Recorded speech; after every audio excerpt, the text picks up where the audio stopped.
Hello and welcome to WMKC TV with me, Chris McCarthy.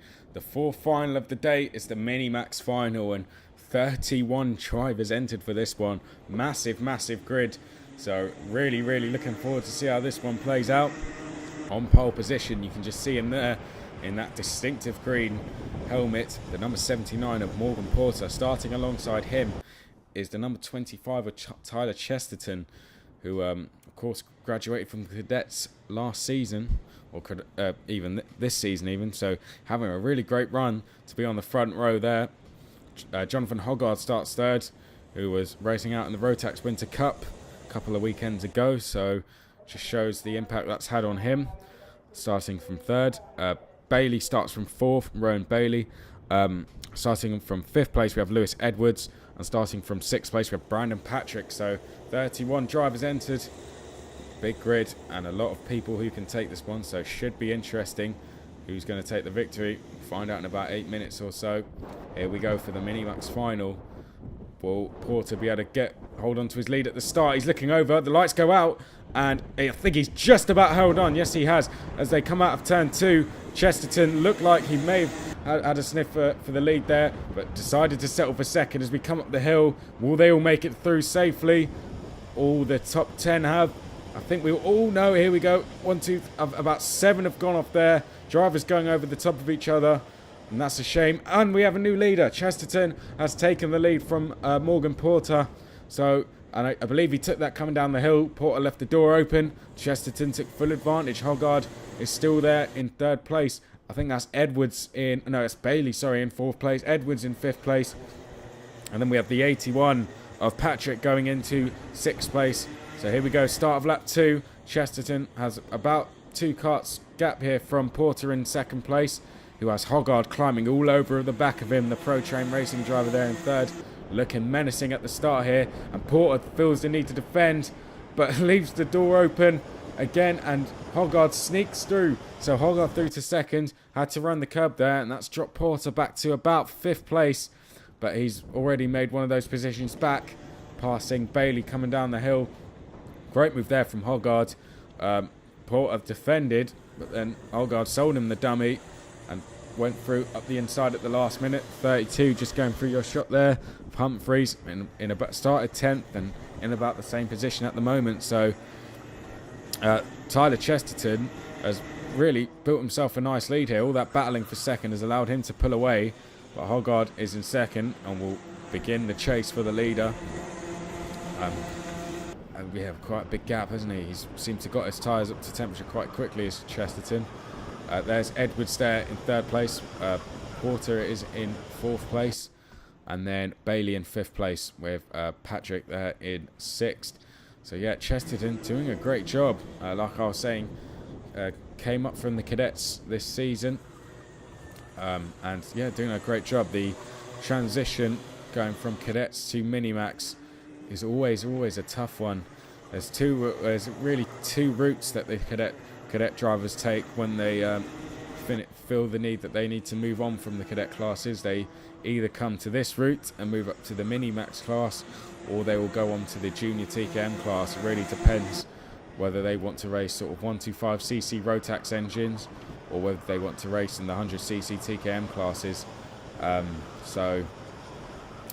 Chesterton there felt that this was the route that he wanted to go, and it's always a hard transition, going from a 60cc, you're almost doubling the amount of power that you have, so it can be really hard for these drivers to get used to. Along with that comes more weight and more grip. So yeah, unfortunately it's a transition I cannot give my own experiences on, because when I started racing back in 2007, I started in the Mini-Max class, so never had to go through that. But for some drivers, they can be sort of the best in cadets and can take them up to about a year to get up to speed. But Chesterton, you can just see already he's leading a final, so in what is only the second round of the championship, so just doing a really great job. Also, we have Angus Fender in this race. I believe he's running in he started from 9th place. I believe he's in about the same position, also doing good things. However, we do have, we'll see in the TKM class, junior TKM class later, we do have drivers, cadet graduates in that as well. So there's Fender there, sorry. It's in about 6th position, so doing better than what I thought. So my apologies to him. So here we go. Let's concentrate back on the leaders, because Hoggard looks like he's pulling away from Edwards here in 3rd place. Porter's still there in 4th. Yeah, Hoggard raced out in Campilios in the Rotax Winter Cup a couple weekends ago. There was a large amount of entries. Had to race in Junior Rotax, of course. In the Rotax Euro Challenge, they do not run the Minimax class, so any Minimax drivers looking to race in Europe have to race at Junior Rotax level.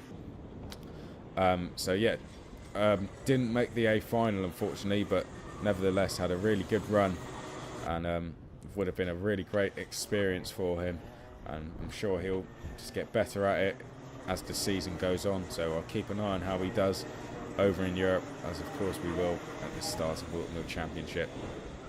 So a close battle here for 3rd. Edwards, Porter, Bailey also in there, and we have Angus Fender also in there as well in about 6th place. He come through the top of the hill. So the 2 championship leaders not here this month. Anyone who watched round 1 would have seen that Luke Wooder, is not here. Charlie Lamb, who won that round, is also not here. But the man who finished 3rd is the man that started this race in pole, Morgan Porter, who now comes up the inside of Edwards and takes that 3rd position. They're just approaching a back marker here. I think that's the 37 of Jake Simpson. Yes, it is. Is Nazapano at a funny angle there, isn't it? He must have been caught up in that first lap incident up at turn 3. 36 going through your shot there is Bierman, with the 81 Brandon all over him to come through. They've negotiated their way past Simpson safely, which is good to see. But Hoggard here really starting now to close on the leader. Hoggard lapping in the 47.7s, about 2/10 quicker that is than Chesterton, who's in the 47.9s. Porter there in 3rd place. Oh, and Fender's just run wide there, and that's allowed Bailey to go through. Fender just got a bit, took too much speed through turn 7, ran a bit wide. But he's now taken that place back from Bailey. Will Bailey be able to do the switch back? Not quite. So Fender takes that position back for 5th place. You see Hoggard there come through 1 and 2, racing for the Pro Train team, who are doing really good at this meeting so far. Did good in the junior with Sean Rudge earlier. Doing good with Hoggard now. And I've got Charlie Turner, who lines up on 3rd place for the senior max race coming up later. And then look. And there was another attempt to pass there from Bailey, but Fender managed to hold it round the outside, and what is turning into a really interesting battle there for 5th place. Here we go, we're coming to the business end. Hoggard now right on the tail of Chesterton. Will we say make a move? Not this time round. I think we have 2 laps to go at the end of this one. So Hoggard needs to make his move soon. Chesterton will be aware of that. I'm sure we'll see him start to pull out some defensive moves soon. And then we've got Porter and Edwards scrapping out for 3rd place there, and then this almighty scrap here for 5th place, being led by Bailey. As the 2 leaders already gone through shot, and then we've got Fender there, Bierman, Brandon, and Hoggard now looks up the inside of Chesterton. There was some contact there. Ooh, it was a bit argy-bargy, wasn't it? Hoggard really his move was made a bit late, but he has made it through. Thankfully, due to that new tarmac runoff we have on the exit of turn 6, none of the drivers found themselves stuck in the dirt, as they would have done if they did that last season. But Hoggard, albeit with a couple of bumps, has made it into the lead now as we start the last lap. So Hoggard leads from Chesterton. Will Chesterton be able to fight back? He's led from the whole race. I'm sure he won't be happy to see his lead slip now here on the last lap.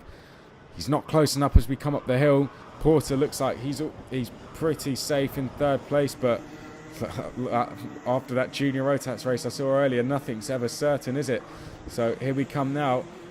Chesterton really only got 2 more options left. It's either here, Chapman's, or in the boot. Doesn't look close enough to do it in Chapman's. Will he get a run into the boot section? Hoggard looks over his shoulder and looks safe. So if Hoggard can keep it on the track, I believe he will take victory. Only a corner now to go for Jonathan Hoggard. And Jonathan Hoggard takes victory here at round 2. Great win for him. Chesterton finishes 2nd. Porter just hangs on to 3rd. Edwards finishes 4th. Bailey 5th. Bender in 6th. Patrick 7th. Jordan Musk finishes in the lead of that almighty battle there for 8th. Robinson 9th. And Bierman 10th. But after the races, Morgan Porter was excluded. So that means he's going to have to count the 0 score. which, as well as obviously taking him out of this round, may affect him coming later on to the championship. So excluded from the race was Morgan Porter, which means Edwards has inherited third. So I'll run through the top 10 with you again. So Hoggard, of course, still finishes first. Chesterton still finishes second. Edwards now has inherited third. Bailey fourth. Fender in fifth. Patrick sixth. Musk seventh. Robinson eighth. Bierman ninth. And Humphreys inherits 10th place. So real shame that from Morgan Porter. Cannot say what that was for exactly, but he'll be gutted with that. He drove a good race. So nevertheless,